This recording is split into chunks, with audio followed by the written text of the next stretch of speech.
કેવડા ત્રીજ, જેને આપણે હરિતાલિકા વ્રત તરીકે પણ ઓળખીએ છીએ.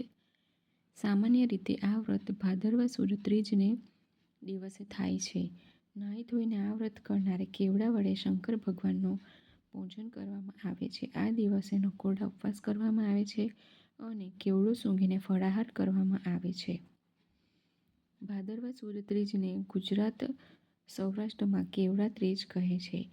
આ વ્રત હરિતાલિકા વ્રતના નામે પ્રસિદ્ધ છે. વિધિ: સવારમાં ઉઠીને સ્નાન કરી સંકલ્પ કરવો. સ્નાનમાં આમલીનું ચૂર્ણ શરીરે લગાવવું. શરીરે રેશમી વસ્ત્રો અથવા ઊની વસ્ત્રો પહેરવા. પ્રથમ ગણપતિ અને પછી ગોરનું પૂજન કરવું. પાર્વતીજીની પ્રતિમાને રેશમી વસ્ત્રો પહેરાવવા. પૂજાને અંતે ધ્યાન ધરીને મંદાર માલા કુલિતાલ કાયે એટલે કે જેના ચોટલામાં મંદાર પુષ્પોની માળા છે એવા દેવીનું ધ્યાન ધરું છું. આમ બોલવું. હળદર, કંકુ, સિંદૂર, કાજલ સહિત સૌભાગ્ય દ્રવ્યો દેવીને અર્પણ કરવા. ઉપવાસને અંતે ઉત્થાપનના દિવસે જાગરણ કરી ઉત્સવ ઉજવવો અને સ્નેહી સગાઓને અને ભૂદેવોને જમાડવા.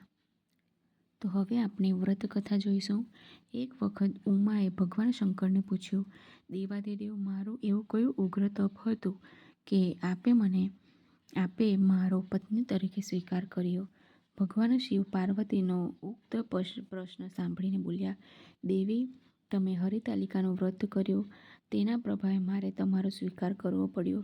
દક્ષ રાજાને ત્યાં યજ્ઞાગ્નિમાં ભસ્મીભૂત થયા પછી તમારો જન્મ હિમાલયને ત્યાં થયો.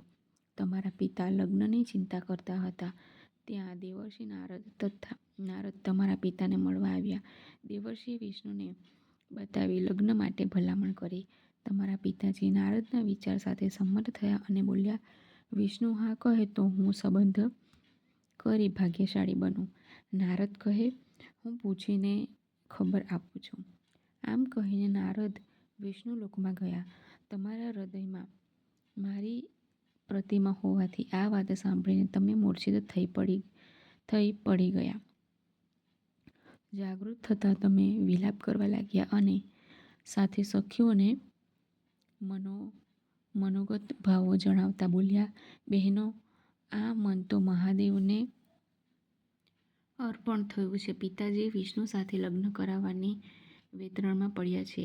માટે પિતાજી જાણે નહીં તેવા વનમાં ચાલ્યા જઈએ, નહીંતર મારો દેહ રહેશે નહીં. આમ કહીને તમે ચાલવા લાગ્યા અને એક જંગલમાં આવ્યા. ત્યાં મીઠા પાણીના ઝરણા અને ફળના ઝાડ આવ્યા એટલે તમે તે ફળ અને પાણી પીને આગળ વધ્યા. પછી એક ગુફામાં આવ્યા અને ત્યાં તમે રેતીનું શિવલિંગ બનાવી પૂજા કરી અને પછી એકાંત સ્થાનની એક ગુફામાં તમે સહુ ગયા. એ દિવસે ભાદરવા સુદ ત્રીજ હતી. સહુ સખીઓ સાથે તમે નિરાહાર હતા. ગુફામાં રેતીનું મારું સ્વરૂપ બનાવી તમે મારી પૂજા કરી. હું તમારા પર પ્રસન્ન થયો. આ પહેલાં તમે મને પ્રાપ્ત કરવા ઉગ્ર તપ કર્યું હતું.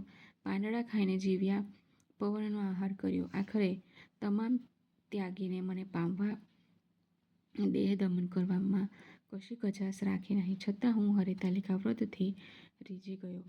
તેવી પ્રસન્નતા તમારા ઉગ્ર તપથી થઈ ન હતી. મેં પ્રગટ થઈને તમને દર્શન આપ્યા અને તમારી ઈચ્છા પૂર્ણ થવાનું વરદાન આપ્યું. તમારા પિતા તમારા તપ, વ્રત અને મારી પ્રસન્નતાની વાત જાણીને પ્રસન્ન થયા અને આમ તમને હરિતાલિકા વ્રતના પ્રભાવે હું પ્રાપ્ત થયો. સામાન્ય રીતે ભગવાન શંકરને કેવડો ચઢતો નથી, પરંતુ પાર્વતીએ રાજી થઈને આનંદના જોશમાં ભગવાનને કેવડો ચડાવ્યો એટલે ભગવાન શંકરે એનો સ્વીકાર કર્યો. એવી કથા છે. હરિતાલિકા વ્રતથી ઈચ્છિત પતિ મળે છે, સૌભાગ્યની રક્ષા થાય છે અને અશ્વમેઘ યજ્ઞનું ફળ મળે છે. તેમજ મનની ઈચ્છાઓ પૂર્ણ થાય છે. હરિતાલિકા વ્રત ઉત્તમ મનાય છે. ઓમ નમઃ શિવાય. ઓમ શ્રી પાર્વતી માતાએ નમઃ.